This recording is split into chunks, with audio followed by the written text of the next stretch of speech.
Hey guys, you've heard of the Young Turks podcast because you're listening to it right now. But make sure that you subscribe and give it a 5-star rating if you like it. Thank you for listening. Fine, drop it.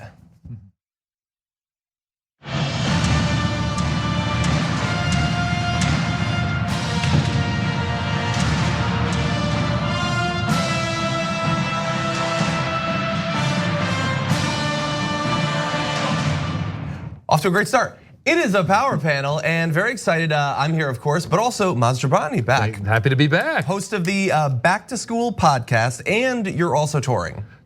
I'm on, so the podcast is called Back to School with Maz Jobrani. People should listen. And the tour, I'm all over the US, so just go to mazjobrani.com. I'm in Burbank this weekend, DC next weekend, Atlanta after that. Is gonna go on and on and on. The kids go to private school. I got to keep going. Yeah. I'm never going to see my kids, but they can keep going to school. And all of those dates are available at mazjobrani.com. Yes. And Jayar Jackson. I'm also less shocking that you're here, but we're still glad. Yeah, it's shocking, but I'm also touring. I'm going from home to work, and after work, I'm going back home. And then I do see my kid all the time. Yeah. Maybe if you make a play date with my kids, you can send me a video and I can see my kids. It will work out great. Yeah. That's a good idea. That would save them a lot of effort. Yeah. We have got an awesome hour for you. The next hour is gonna be great too. Anna's gonna be here, Matha, Jason Carter. It's gonna be great. 2 great hours for you. But there's so much to get to. You know what? I wanna make sure we get to everything, so why don't we jump right into it? Trying to get Republican senators to take this impeachment trial seriously seems like sort of a waste of time and an impossible task. But last night, Adam Schiff did his best. We're gonna show you a bit of what he had to say. Here is the first section, which has gotten a pretty favorable response so far. Colonel Vindman said, "Here right matters. Here right matters." Well, let me tell you something. If right doesn't matter, it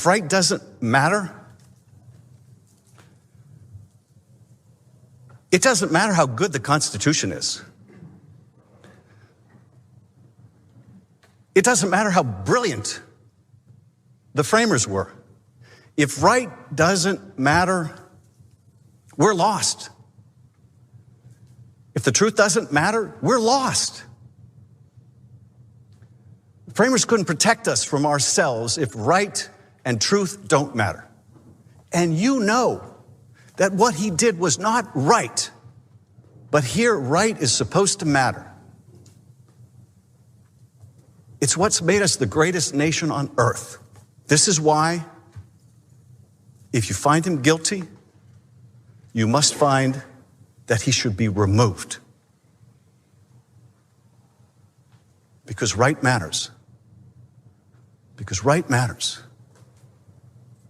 And the truth matters. Otherwise, we are lost. Okay, so there's definitely gonna be more. We have more video. We also have a few of his other quotes. But from that, what do you think so far? Was that an effective appeal? Is there any chance it'll get through to any of the Republicans? Well, the right has never mattered for them from the beginning. From day one when he said, I grabbed them by the bum.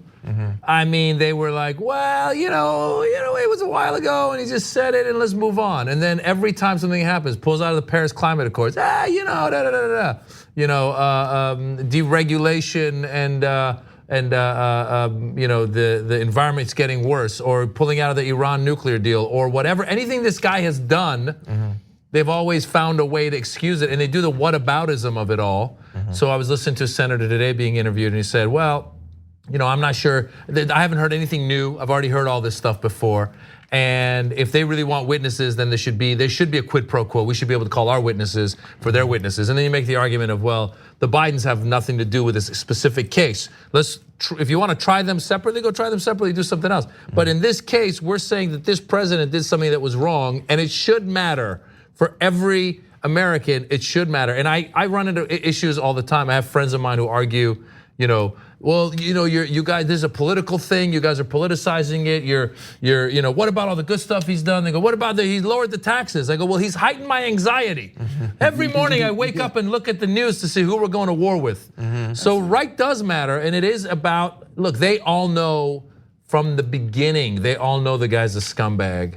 They all know the guy is a narcissist. They all know all this stuff, but they've just put their heads in the sand, and it seems like they continue to. And I was thinking about this. The only way I think anything can change in this trial is if these types of videos get out enough to influence enough people in the purple states to start calling their senators and going, yo, you're gonna lose your seat if you don't vote for witnesses and more evidence. I think that is the key here, because I don't think Adam Schiff or anyone else, any of the House managers that are pursuing this, that have been speaking for the last few days about this, are actually trying to convince any of the Republicans in the Senate. I mean, it started from the beginning that there was these few that were supposed to be potentially hanging on. The Susan Collinses, the Murkowskis, and the potential Romneys are supposed to be holding on at some point, potentially even just for the sake of witnesses, not even to vote, obviously, that he's guilty of these obvious crimes. But, so the point is here, Adam Schiff, he took like a courtroom appearance, and you're trying to convince the jury of like the public, rather than the jury of these senators, because we already know where they stand. They've said it openly and brazenly. So now what you have to do is try and put them in this position where they're rejecting what we're obviously and specifically putting forward, which has been detailed to a T here, and now they're on the hook for backing up someone who's done these things that are quite obvious. What frustrated me all the time was these Democrats have this cheery mood about impeachment. What happened to them being somber, and it's supposed to be a dark moment for America. I hope we skip by that eventually and just go, this is the problem. And you saw the emotion that was potentially building up with Adam Schiff, and honestly, I don't care whether or not it's real or not, which is gonna be something else I'm sure people will be upset about or accuse him of not being real on. Is it true? Are these facts? Should you maybe be emotional about this? Do you care about the country? Or are you just kind of floating through, going through your partisan debates and saying, well, I'm a Republican, so he must be right? Or do you actually care about the country? Yeah. And that's where I think the line's being drawn, and Adam Schiff's doing a great job doing it. Yeah. I was reading some articles about his remarks, because there were a lot of articles written about it. And one, I apologize, I don't remember the exact source, but it said after he concluded his remarks, it really appeared to have shook some of the Republicans in attendance. And I thought, no, you need to provide some evidence of that, some receipts. What are you talking? Shook them? Like Susan Collins was just like sitting back, like, what have I done? What have I become? Yeah. No, they're not doing that. And look, the fact that Donald Trump gets away with saying and doing everything he wants bothers me more than any other individual politician. But as a general rule, nobody admits when their person has done anything wrong, said anything wrong, is wrong on something. Like, think about the most obvious disqualifying things that have happened that haven't really disqualified people, like Trump, the entertainment, the Entertainment Tonight bus, Access Hollywood. Sorry, thank you. Access Hollywood. That it shook a few, but he still ended up getting tons of votes. Roy Moore, like they kind of turned against him a little bit. And honestly, on the Democratic side as well, like, okay, they pressured Al Franken to step down, but if they didn't know that a Democrat was going to replace him, would they have done that either? Like, when the stakes are, we lose if we turn on this person, we never turn on the person, no matter how horrible or abhorrent what they did is. Well, somebody was pointing out that this is, I think, the first time maybe either in history or in modern times where you have the party that the president is, his own party is the jury. Yeah. And you're absolutely right. It's really hard. I heard Mitt Romney when this news first broke, and Mitt Romney was one of the only senators who said, "I'm concerned. I want to hear about this." And somebody asked him, he said, "Why aren't other senators concerned?" He said, "Well, because there's one party that has the power, and there's another party trying to get the power." And he goes, "The party that has the power ain't gonna give it up." And so you're absolutely right. That does make sense. But that said, we are in such a situation where I think there's some short-sightedness. I'm always struck by how short-sighted strategically some politicians think. I thought it was short-sighted when we went to war with Iraq, because they weren't thinking about how that's just gonna give Iraq to control, more control to Iran in that region. I thought it was short-sighted when they, shot Soleimani because Soleimani was a bad guy, but they didn't think about the repercussions. And the same thing happens here. There's a short-sightedness because this guy clearly, when you have these witnesses coming in, and we all saw those witnesses, and a lot of them were, appointed by Republicans, and they're in there saying this is all very alarming. A lot of them were saying, never in my 30, 40 years of doing this have I ever seen something like this. Well, you know what? This is going to come back and haunt you if you don't. If the roles get reversed and you get a Democratic president who does some stuff, and you have a Democratic Senate, it's very easy for them to go, well, you guys did it, so we're gonna do it. And we're setting a bad precedent. It's not, I wish we could all just come and agree to, because I think what happens is obviously you have the power, you wanna keep the power. Listen, if Pence becomes president, they still have the power. Obviously they don't have as much of a cult-like following as Trump does. But I wish we could all just agree on this person being someone who's breaking the laws, that is a bad person. And I mean, even if they came, the Republican senators came in and said, look, I don't like the guy, he's done a lot of bad things, but we still, we need him, so I'm gonna vote for him to stay in power. At least I would say, wow, this guy's got integrity, he's putting it out there. About it. Yeah. We do have a little bit more of Adam Schiff here. He's talking about what Donald Trump's commitment and to Rudy Giuliani, what that actually represents, why that's a threat to America. This is why he needs to be removed. Donald Trump chose Rudy Giuliani over his own intelligence agencies. He chose Rudy Giuliani over his own FBI director. He chose Rudy Giuliani over his own national security advisors. When all of them were telling him this Ukraine 2016 stuff is kooky, crazy Russian propaganda, he chose not to believe them. He chose to believe Rudy Giuliani. That makes him dangerous to us, to our country. Why would anyone in their right mind believe Rudy Giuliani over Christopher Wray? Because he wanted to, and because what Rudy was offering him was something that would help him personally. And what Christopher Wray was offering him was merely the truth. What Christopher Wray was offering him was merely the information he needed to protect his country and its elections. But that's not good enough. What's in it for him? What's in it for Donald Trump? This is why he needs to be removed. So look, I think as a general rule, just assuming that anything you hear from one of the heads of an intelligence agency can go really, really wrong. But if the alternative is Rudy Giuliani's opinion, probably don't go with Giuliani on that. But the thing is, it was all too convenient. What Trump was hearing for a year and a half from Giuliani and Parnas and Fruman, as we're gonna go over a little bit later on, it doesn't have to be true or not. Like anything that America loses in pursuit of these investigations or anything, it doesn't hurt him. He doesn't seem to care about that. He really can just divorce his own interests from the interests of the country or its people and say, well, if there's any benefit to me personally, it doesn't matter if there ends up being some sort of negative effects on Ukraine or if it injures diplomacy between the US and Ukraine. That really wouldn't matter. I mean, I think all politicians are probably too easily, like when the balance is their personal interest and the national interest, they'll side with themselves. But Donald Trump is perhaps the worst example of that I can think of. I've always said it, when we're doing, when the primaries are happening, even general election, and you find out who Donald Trump is. And I say this with any election. Whenever something salacious or disgusting or revealing comes out about any candidate, you have, whether you like it or not, what happened in the past, or you have to ask yourself, how does this relate to how they're gonna be a leader if they get elected? So the whole time when things were coming out about Trump, his character, his egomaniacal ways, his selfishness, his disregard, his bankruptcies, his lack of business skill, all that comes into play, not because we hate him. That's what they kept saying, oh, because we hate, by the way, I hate him. But that's not because, the reasons people hate him is not just because of those shortcomings in his life. It's because that transfers into bad policy. So when he talks about national security, he's so selfish because he's thinking national security is Trump security. How can I protect myself? American prosperity is Trump prosperity. We've seen how much he's put money in different places for himself and his family.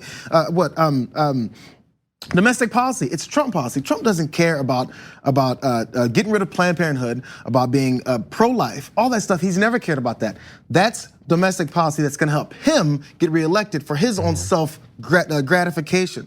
And foreign relations, what does he do with every foreign relation thing he does? When it came from Kim Jong-un to the things with Soleimani in Iran, it's how can I project myself to be better than Obama? Hey, Obama didn't do anything with Kim Jong-un. Obama didn't do anything with Iran. I did. It's self-promotion. None of it has anything to do with the country. He doesn't mention anyone else until it has to do with him. This is the basis for how he does. We saw this when he ran.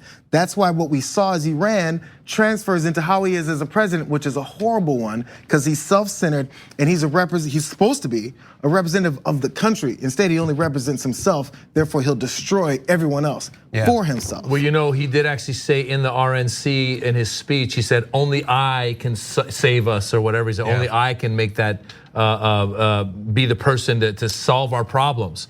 And that, as you just said, is not a leader. That is a dictator. That is someone who says, "You need me to solve this," as opposed to saying, "We can do this together."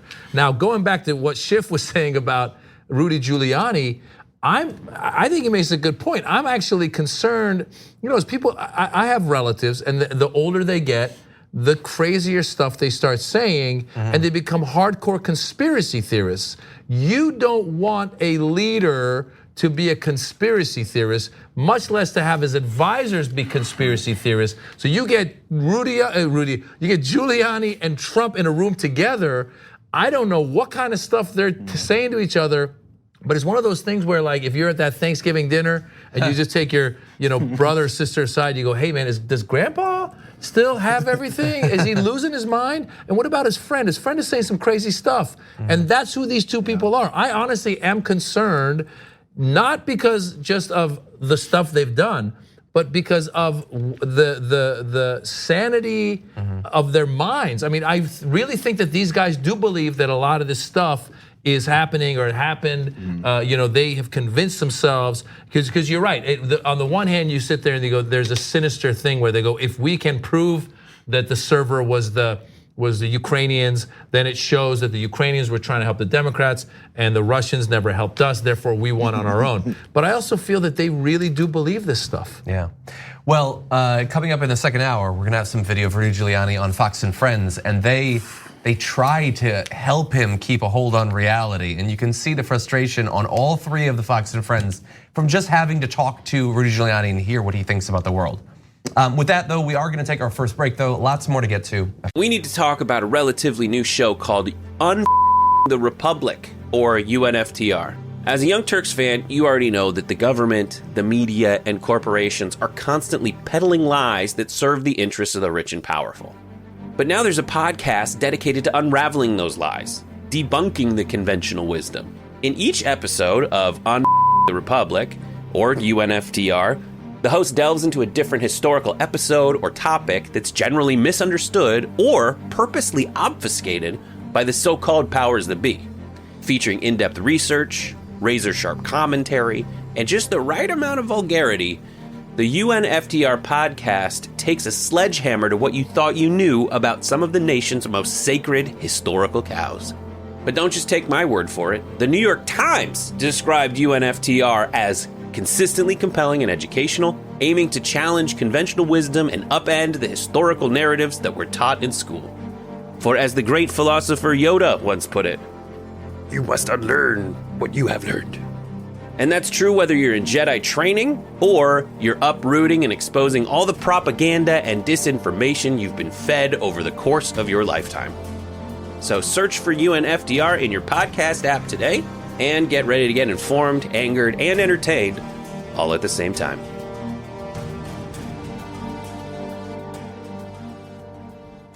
For this. Welcome back to our power panel. A couple of quick member comments before we get back into it. Disappointed Marlon Bundo says, "Yay for Maz. I love seeing him on the show." Thank you. So you've got a disappointed rabbit who's very happy to see you. All right. Zach said, "Finally bought my TYT membership. I may be over 100K in debt, but I think this purchase is well worth it." Well, thank you for that. And good luck, because that's rough. Although I do have friends from college who are similarly in debt. Vincent Maskey said Schiff needs to ask the Senate, why are they protecting this president? Why are they not allowing the evidence to come forward? I agree. If we take it as a given that he is not going to be removed from office and that we are merely getting the Republicans on the record defending him, we need to make that as effective and sticky going forward as possible, I think. Tom Zawacki says, when are we going to come out with TYT ties? I feel like Iadarola is being discriminated against again. I agree. And that boy's hell on Turlitz says, watching the news during the Trump years is like watching a long, unfunny season of Seinfeld. That does seem rough. By the way, one other thing before we jump back into it, I did want to let you know that if you are a fan of dinners and of dinners with interesting people, we've got an offer for you. It's a sweepstakes from Aspiration where you can be flown out to LA to have dinner with Cenk and Anna and myself. And all you have to do to make that happen is go to tyt.com/dinner-in-LA to register to win. You sign up for a free Aspiration spend and save account. You have to register your eligibility for the actual sweepstakes. So you need the account and then you need to sign up. And then every time you swipe your Aspiration card, that will be an entry into the sweepstakes and you might end up having dinner with us out in Los Angeles. And along the way, you're also gonna be doing right by both your values and your money. So it's a big win-win, like everything that we work with Aspiration on. So with that, why don't we jump back into it? Let's jump back in. Okay. ABC News found apparently a tape involving Donald Trump back in 2018 talking about then Ambassador to Ukraine Marie Yovanovitch and talking about his desire to get rid of her in very graphic language, saying, get rid of her, get her out tomorrow, I don't care, get her out tomorrow, take her out, okay? Do it. And they apparently are fairly confident that the audio tape is of President Trump. Apparently that recording was made April 30th, 2018 at a dinner at the Trump International Hotel in Washington, D.C. Now we don't know everyone who is sort of heard a little bit on the tape, but we do know that Lev Parnas and Igor Fruman, two men that he totally doesn't know, as we'll get to, were talking to him about Yovanovitch as he's saying she needs to be taken out. The more we find out about this, the more it becomes Sopranos season 9 or whatever that next season would have been. I mean, I think he's grown up, in New York around these mobsters. I think he talks like them. I think that we have empowered this really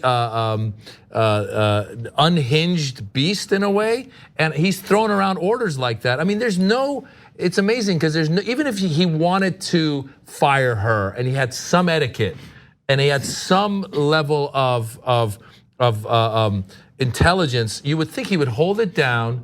And then on the way out, he'd be, hey, Rudy, can I talk to you for a second? Get rid of her. You know what I'm saying? Like, it's like that. Not throwing, I mean, I saw the interview with Lev Parnas and he said he was like just basically throwing it out to a few people here and there. Yeah. And by the way, I don't know if you guys listened to those interviews. I totally expected that for the pictures I'd seen of Parnas, I expected him to have like, Russian accent and talking like very much like Steinbeck. But he seemed very reasonable. I was listening, he was very calm. He's like, yeah, and this happened, that. No accent, and also just very calm about it all and very believable.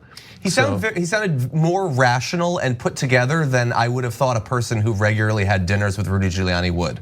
Yeah, and his hairstyle usually shows him to be. Exactly. He gave you reason to think that. Yeah. It's the reason I think Maz is because Trump still thinks he's on The Apprentice.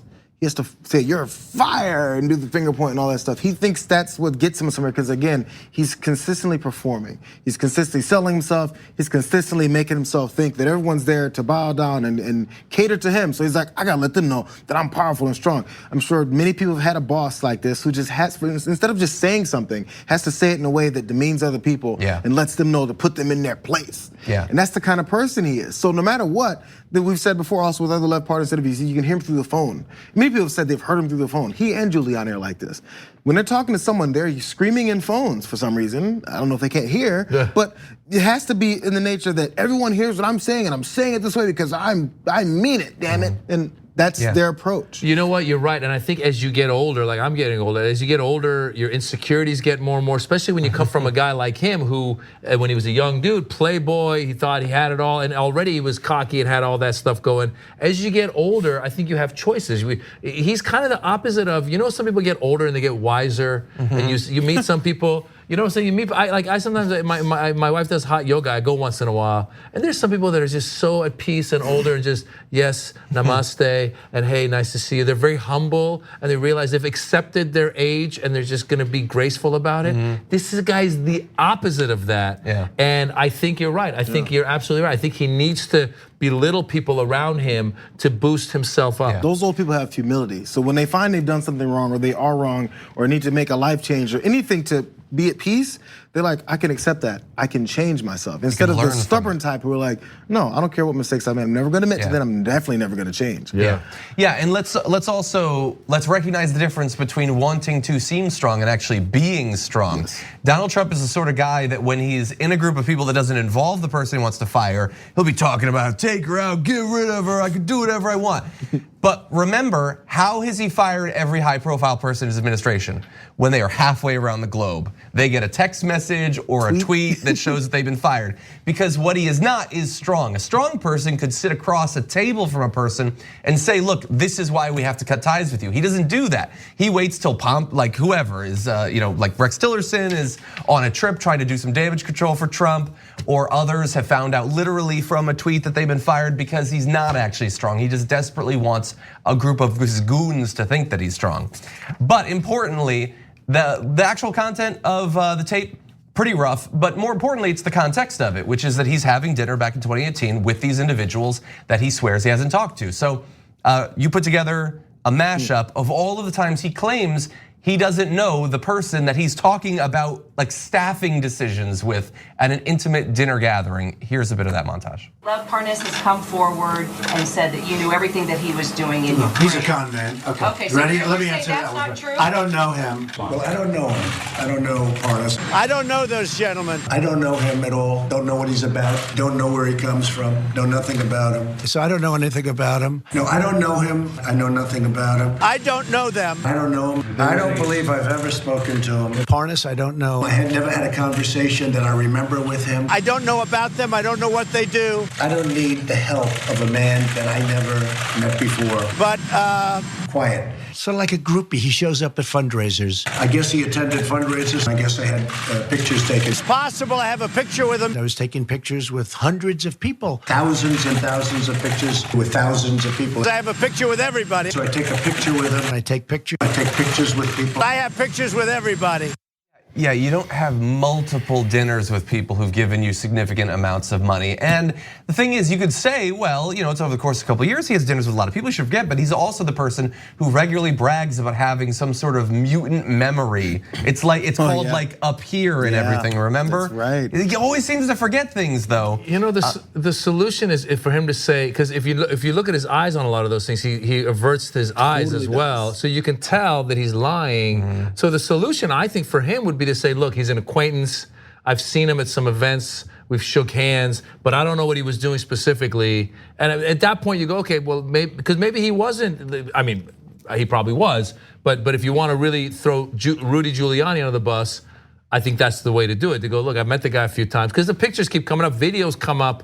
They're laughing together. I mean, again, that's not 100% of the proof because I do stand-up comedy. I meet probably 1/1,000,000th of the people you have to meet when you're president. And there's pictures of me with people, hey, what's up, da da da da. I don't know that person, but this is continuous several times. Yeah. And so, I mean, in places like that. Yeah. know? And they're not just in line next to each other at the buffet at a big event. Like they're talking about which ambassadors are going to be fired. That's a very specific sort of conversation. It undercuts his arguments that have been made about why he made the decision to fire her, and it lays out effectively what looks like a multi-year plot involving her and Ukraine. And so, him claiming that, well, it's just, I had some concerns about corruption. No, you were tied in with people who were trying to get something done there. It really does seem like this is now laying out a timeline that looks really damning to him, as we already know, but this is just more evidence to that effect.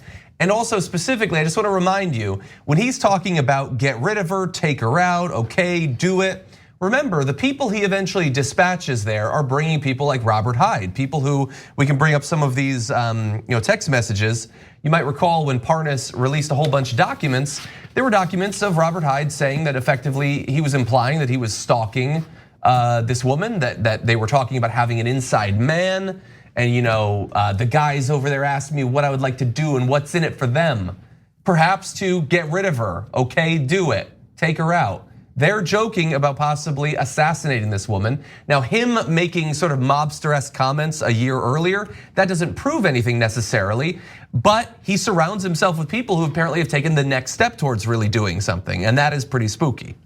Absolutely, and Yovanovitch just said, I mean, you really got to go to the person in that case as well and say, how did this stuff make you feel? Because if she realized that, because these guys are claiming that they were joking around, and if she really felt that, oh, this was funny stuff, she might have said, I heard about it and I knew there was a couple of bozos and that was it. And I know the president throws threats around all the time, so that was it. No, she has said that she was told, what was it? That she had like 24 hours or something. They said, you should get out of here. You could be in danger. And then he tweeted at her when she was being. When she was testifying in front of Congress. Yeah. So the guy keeps doing it, and that goes to this whole thing of where, I don't care whose side you're on, but if one of my friends is belligerent and keeps picking fights with people and starts threatening people to the point where I'm going, wow, that's crossed the line. Someone's got to step up. A Mike Pompeo or somebody, they're not going to. But they need to step up and go, look, this language is not appropriate, blah, blah, blah. Once in a while, someone will make a little bit of a suggestion. But I'm not holding my breath. It's heartbreaking to see it. And all you can hope for is that somehow these clips that we're getting from these hearings find their way in front of enough people so that when the elections happen, we can vote this guy out and move forward. If not, in this case, these potential audio tapes give credence to the storyline that he was out to get people out of the way that weren't on his side, or that we've heard how many times he wants loyalty and wants people to, I can't believe they went behind my back. He wants people, and he said it openly, people from even up Justice Department. They're supposed, Jeff Sessions wasn't on his side enough. He's not supposed to work for you directly to protect you from people discovering the things that you're doing wrong. That's not their job. So when he found and he discovered people within administration or even within just any parts of government that weren't gonna be that person, this one being Yovanovitch, even back in 2018, he's like, we gotta get her out of the way. And they've denied that that's why he wanted to get her out of the way, so he can continue to do lawlessness. And he's like, well, Ukraine, that's where I wanna do some work. She's in my way. Yeah, and I know some people, you might be watching this, you might be a Trump fan and think, well, I don't care about this. She was bad, he was strong, he got rid of her. Yeah, but that's one way to look at what just happened, but think about another one. All it took for Parnas and Fruman, who wanted her gone, all they had to do was sit next to him at dinner and say, she's talking smack about you, she doesn't like you, she thinks you're gonna get impeached. And he's like, well, get rid of her, get her out right then. Think about how dim-witted, how gullible you have to be that these people that on sight alone, Parnas and Fruman, you look at them and you know that they're sleazy scumbags, they can manipulate him into firing an ambassador with a couple of offhand comments.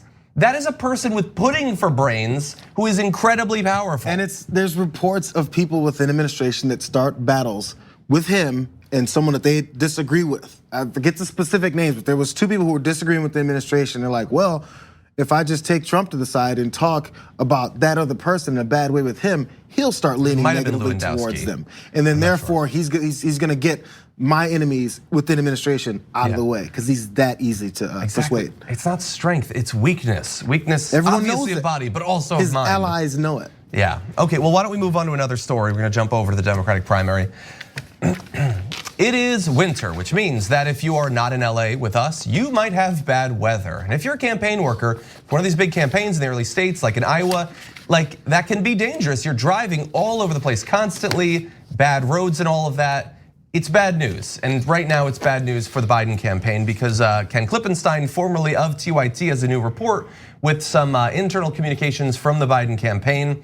So this is from back on December 30th.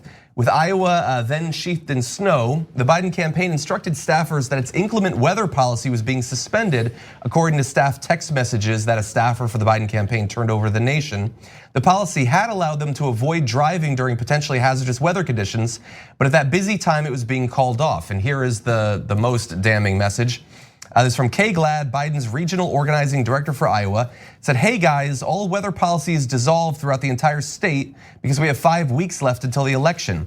If it feels like unsafe driving conditions, then talk to me separately. But quite frankly, I don't want to hear any complaints because you know how important this is and how much time we have left.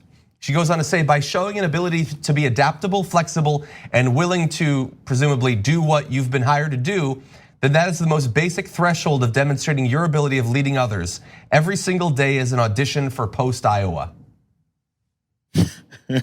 And that is Ken Klippenstein there. Thankfully, he's not driving on icy Iowa roads. I think that this should obviously be unacceptable. Okay, I'm willing to be persuaded by this, but my first thought is that this cannot be an original or the first time particular to the Biden campaign. Right. I'm guessing, but I would assume many campaigns are like, hey, we got 5 weeks left, drive in the snow. I don't know, or hey, I don't care, work those extra hours. Things that you probably shouldn't do to your staff, but they do it anyway. Yeah. So I would normally see this and go, man, it'd be rough to work in these conditions. Like, there was those reports about Klobuchar, how she's angry at her staffers. Doesn't mean that she should no longer be a senator. Just means, hey, maybe if you have an opportunity, you may not want to work for her because she might yell at you and you don't want to be in that position. So it's not that it's damning. It's just that more it's like uncomfortable to me. And I wouldn't put it so much as something where he would become this like crack the whip slave master type of person that's like hard on people none of these messages unnecessarily. imply that he was involved. Right, in this yeah, decision. that too. Now, there's one line that did stick out to me from Kay Glad, the regional organizing director. She goes, if it feels like unsafe, then you should talk to me. But quite frankly, I don't want to hear it. So which one is it? You should talk to me if it's really bad, but if you talk to me, I don't want to hear it. So don't talk to me. Look, you're absolutely right. There's times when in whatever business you're in, it's crunch time and someone's gonna come through and say something like this, and you're right, it's inappropriate, especially when it's unsafe like this. My bigger question is, aren't we living in the time of technology? Like, isn't there a better way to do this than to have to get in cars and go knock on people's doors? And this whole system to me, but the whole system seems backwards to me. That these guys got to go to Iowa and they got to convince you, and then you're gonna go convince them, and you're gonna tell those people. I mean, it seems like, let's get online. I'm gonna be in my warm house. You can be in your warm house. Here's my pleading. Go ahead and vote. Let's do, especially when it's unsafe like this, because you're right. I mean, listen, people are, this is every point counts here. So you're gonna get people, I bet you're right. I bet you there's other campaigns that are saying it maybe not in a text or a message, maybe they're just doing it in a speech or something, going, guys, it's crunch time. We need everybody out there. If you need X, Y, and Z, let us know. Let's make this happen. Look, it might be in states like this in January. How about we stop starting in Iowa? How about we start in California? Where California and Hawaii next time. 40 million people. Let's start with us. We should make a difference with all this. 72 degrees today in Los Angeles. Come on. I'm totally down for that. Alternatively, stronger unions for campaign workers and virtually every worker in America, I think would be good too. Yes. It might be possible that other campaigns are doing this. We have documentation for this one. Right. And thankfully, she was chastised and they've supposedly reversed this decision. That is a wise thing to do, especially considering that this is not just hypothetically dangerous, this is unsafe in a documented way. Apparently, there have already been 5 different car accidents among that campaign's Iowa staffers between Christmas and New Year's Day. So just for Biden, just in Iowa, they already had 5 accidents. Earlier in the cycle, a staffer for Elizabeth Warren died in a car accident. Back in 2016, a staffer for Ben Carson died in a car accident. It is dangerous because they have to do so much driving, which means there cannot be any room for, well, if you really want to show how dedicated you are, if you're auditioning for post-Iowa, you have to swallow down your fear that you could die in a car accident and go out there and do it anyway. That's not acceptable. Once again, Skype. Very easy, just Skype. I've always wondered that. Just sit there and do your thing, and people can tune in. You can do your Q&A. Don't make people drive around. And by the way, I just realized the reason we can't do it in LA is because there's so much traffic. No one would ever get anywhere. You know what I'm saying? They'd be like, I tried to convince some people to vote, but I never got there, man. I was trying to get from the valley to the west side. It took me 7 hours to make it. No, man. Oh, jeez. Inclement traffic. Well, anyway, good job, Ken Klippenstein. Get out there, give him hell. Okay, we're gonna take another break. Yes, we are. When we come back, huge demonstrations in Iraq. We're going to show you all about that. At TYT, we frequently talk about all the ways that big tech companies are taking control of our online lives, constantly monitoring us and storing and selling our data. But that doesn't mean we have to let them. It's possible to stay anonymous online and hide your data from the prying eyes of big tech. And one of the best ways is with ExpressVPN. ExpressVPN hides your IP address, making your activity more difficult to trace and sell to advertisers. ExpressVPN also encrypts 100% of your network data to protect you from eavesdroppers and cyber criminals. And it's also easy to install. A single mouse click protects all your devices. But listen, guys, this is important. ExpressVPN is rated #1 by CNET and Wired magazine. So take back control of your life online and secure your data with a top VPN solution available, ExpressVPN. And if you go to expressvpn.com/TYT, you can get 3 extra months for free with this exclusive link just for TYT fans. That's expressvpn.com/TYT. Check it out today. We hope you're enjoying this free clip from the Young Turks. If you want to get the whole show and more exclusive content while supporting independent media, become a member at tyt.com/join today. In the meantime, enjoy this free segment.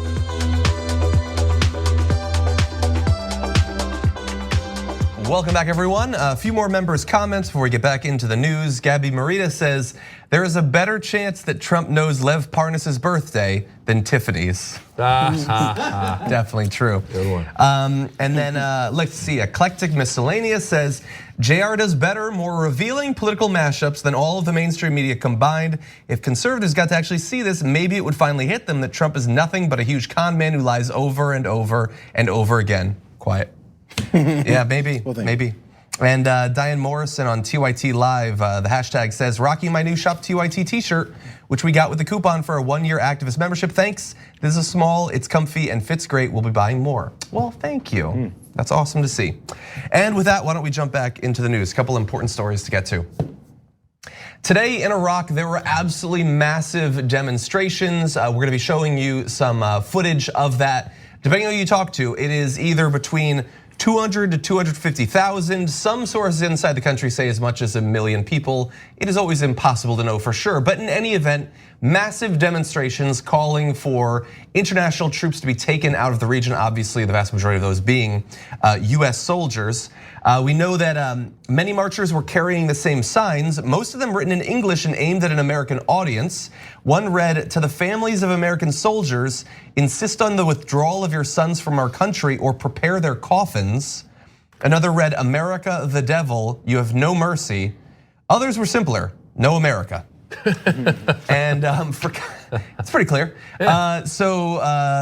For context, these demonstrations came about 3 weeks after the drone strike that killed Qasem Soleimani, and also there was a vote in the Iraqi parliament endorsing a measure demanding the expulsion of foreign forces from Iraq. We responded to that with, well, that's just your opinion, man. But apparently many Iraqi people agree with the Iraqi government there and do not want to see more, the presence of the occupying force. It's weird how this, I'm sorry. Go ahead, go. It's weird how there's so much gray area in other countries. Someone mentioned this before when the whole thing went down with Soleimani, and then there's people that were like, oh man, he was a bad guy. We were totally against him, and we're celebrating his demise. And like, see, that does it. Yeah, but there's people in the country that aren't just people who are based in this type of back and forth political debate. Also, in Iraq, there's this many hundreds of thousands of people gathering saying, hey, America, get out of here. I'm sure that didn't just start a few weeks ago after that whole thing went down. Definitely, yeah. Right? But we ignore that until it fits whoever's saying its narrative. So yeah, by the way, you guys say those Iranians, man, they're totally against Soleimani. You see all those people that are celebrating it. Sure, you know what? Maybe you guys don't know this, but when we killed Osama bin Laden, there was many Americans, not the majority, I don't think. They were like, man, we're celebrating us killing someone. And the majority of us were like, got him, right? Because that was the pain that was inflicted on us on 9/11 that we've been talking about ever since. But there were still many people, many Americans that were like, this seems kind of filthy. My wife was one of them. So if another country says, hey, all of America was celebrating Osama bin Laden's demise, that would be inaccurate.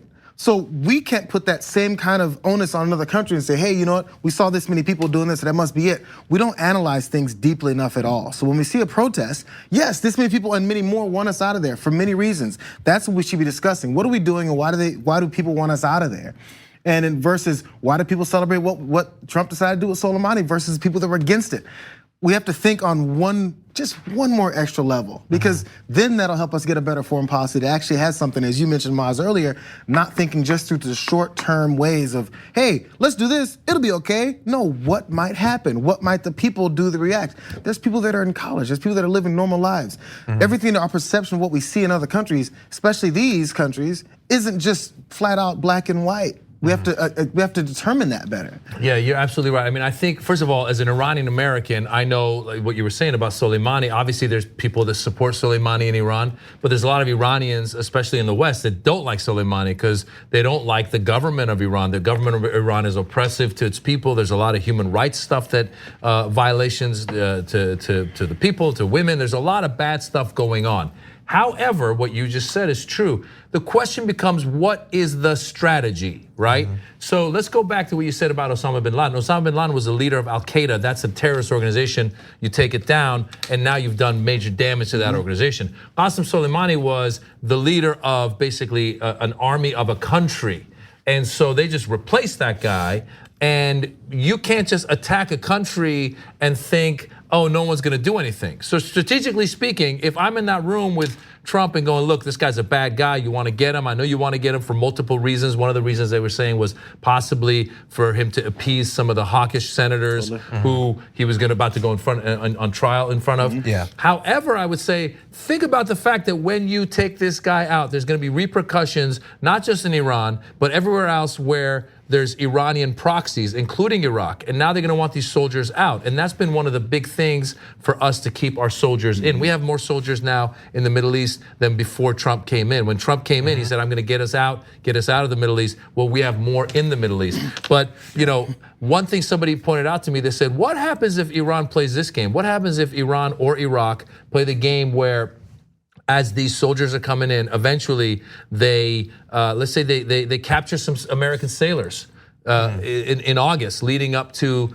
the elections, and they go, we're not going to let these sailors go until you get all your troops out of here. Now we're heading towards a nice war again in the Middle East, and it all goes back to no strategy when they started. What's your strategy? Yeah. It's incurious, emotional people in charge of a military they don't understand and don't respect. Yeah, totally. I'm glad that you pointed out that this is a guy who kept promising he was going to take us out of the Middle East. He was going to end wars. I thought it was insane that people believed that he would ever do that, and he has not done that. We have more soldiers there now. There's more drone strikes than there were. It's worse. But also, while this is certainly the fact that the past few weeks has had an effect on these demonstrations, and this is the biggest demonstration that I can think of in some time there, this is not the beginning of Iraqis wanting us to get out of their country. And it's not universal. Reporters have been there today, and there are some Iraqis who they've talked to that are like, no, like I'm an old man. There was this guy selling coffee. He was like, I don't think I could continue to do this if it got more chaotic. But apparently that is a minority opinion, and I just think it's a little bit odd that we can certainly have an opinion of what we think the future of the strategy should be. But if a country's government says get out, and its people organize and say get out, it's just weird that we can be like, no. Yep. We're just gonna be there. And it's not an occupation, by the way. And not only that, you want us here, even though you don't. Right, you saw what Trump said in response. It was like, I'm gonna hit Iraq with the biggest sanctions they ever heard of in their life. So then it goes further for more aggression, more threats, and more anger based off of, without listening and finding out, man, why do they want us out? What is it we can do? If you wanna stay and you think it's beneficial for us to stay, figure a way to do that rather than telling someone, I'm who I am, and therefore you're gonna do what I say to another sovereign country. I'm glad you mentioned the economic sanctions, because it's really something to be like, no, we're not gonna leave. We're protecting you, and we're gonna crush your economy. Okay, that's a really bizarre message to send. Yeah, well, he is not in any way a statesman, so he doesn't know exactly what you guys were saying, which is to maybe he comes forward and says, look, these things that happened were unfortunate. It was happened because X, Y, and Z. We will be talking to the Iraqis. Iraqis to see if we can save face and move forward. And then you go behind closed doors, you let your diplomats do their work. Diplomats go in, we're here to protect you, X, Y, and Z, whatever it is.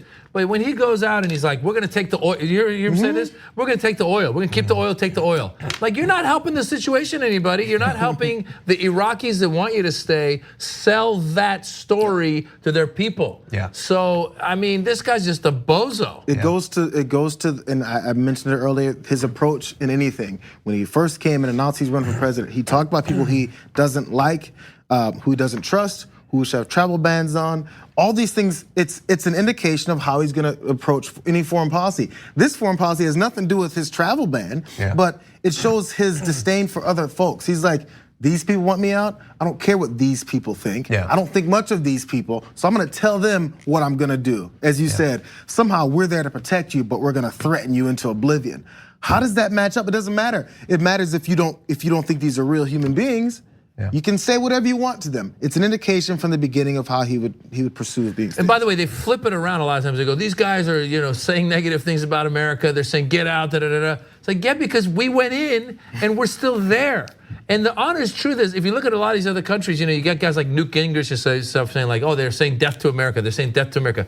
America, people in the Middle East aren't thinking about you that much. They in all honesty, it's like they're just trying to live their lives. They're trying to provide food for their families and maybe watch some sports at night. I mean, they're just trying to get through their lives. Once in a while, American television, cameras show up and they go, oh, hey, death to America. So really, I'm serious. So it's like, you know what?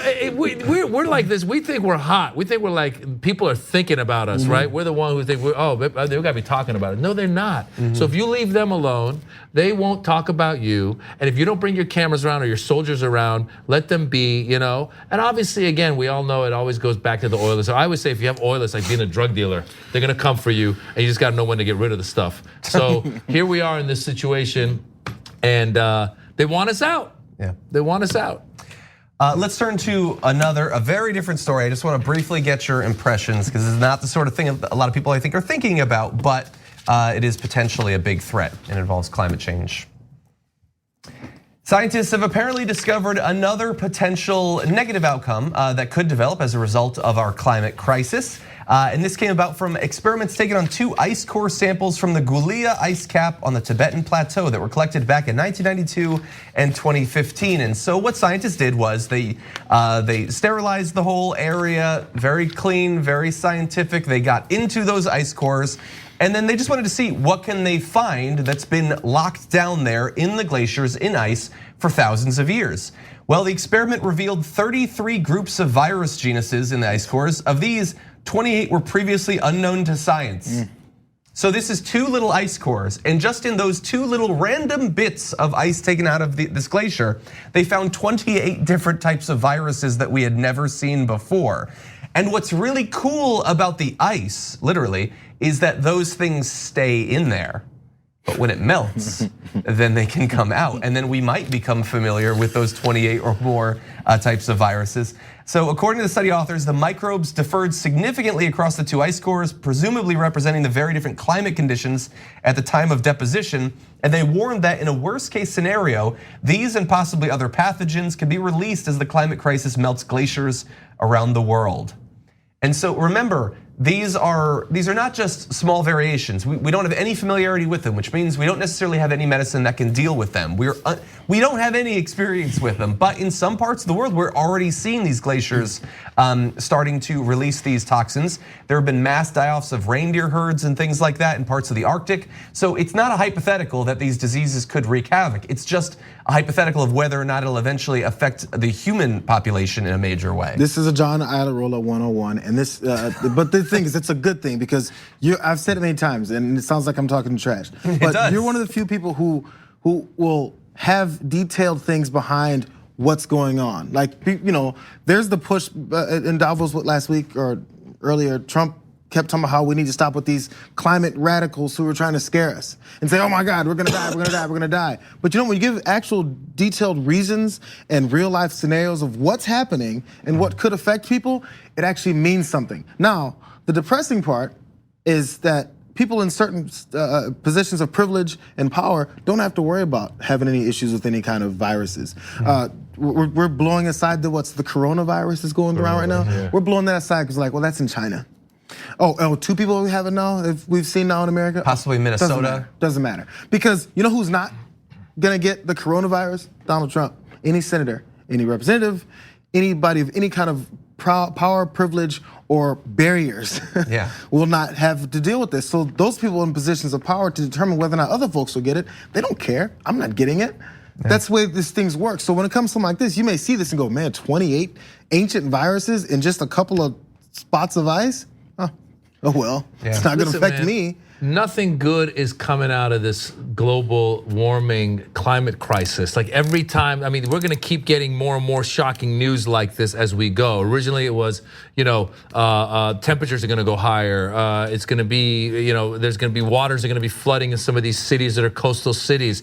Animals are gonna be dying off. Now you're hearing about the viruses. It just keeps getting worse and worse. No matter how much you deny it, it's gonna get worse. It reminds me of the Netflix show You. You ever watch You? Oh, yes. I have watched You. So You, for those of you who don't know, it's about a serial killer, but at the beginning, he kind of starts out slowly. Like we don't know, like I heard it was a serial killer, but it took a few episodes, and then he kind of kidnaps this one dude, and you're like, oh God, this ain't gonna go in a good direction. And then he puts him in a box, I'm like, it's not, it got worse. And then he starts like experimenting with it. I'm like, this is not getting good, and it just keeps getting worse. So climate change is like the Netflix series You. It just is gonna get worse and worse. Stop denying it. Take it out of the box. Come back next week for our analysis of how The Witcher is basically about income inequality.